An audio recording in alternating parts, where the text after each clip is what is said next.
Now that the Torah has been given and many of its laws have been explained in detail, this week's Parsha Terumah turns our attention to something new, the description of the house of God that is to be built. In our case, this is the Mishkan, the portable sanctuary that will serve as God's dwelling place until the people enter the land and build a permanent home for the divine presence. The very first vessel God commands to build is the Aron, the Ark of the Covenant. Next comes the Shulchan, the table for the Lechem HaPanim, the showbread.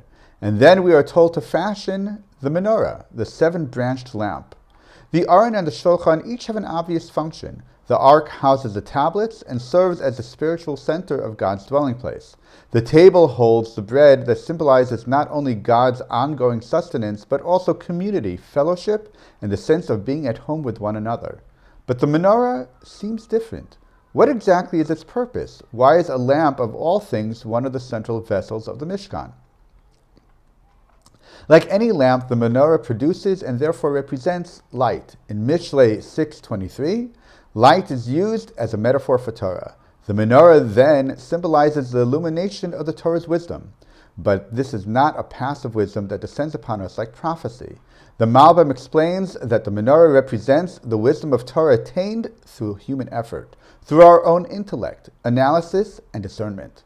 This active process is reflected in the way the menorah is lit. Although the oil fuels the flame, the Kohen must first take the initiative to light the wick.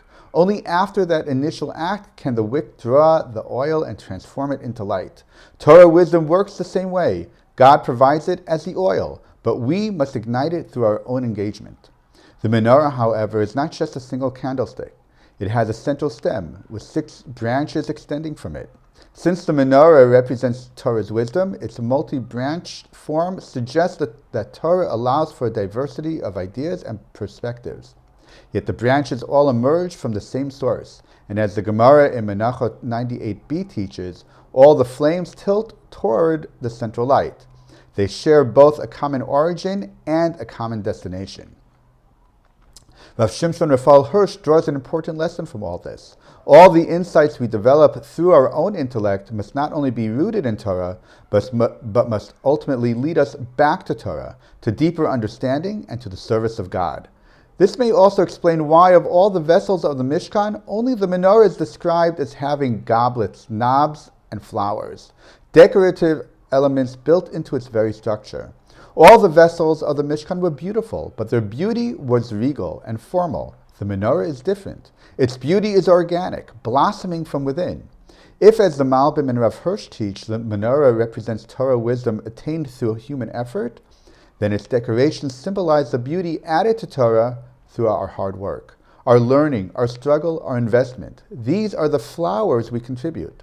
The menorah's built-in ornamentation reflects the idea that when we engage deeply with Torah, we don't just receive its light, we enhance it. The menorah therefore stands at the center of God's house because it represents our active engagement with God through the very gifts He has given us. Shabbat Shalom.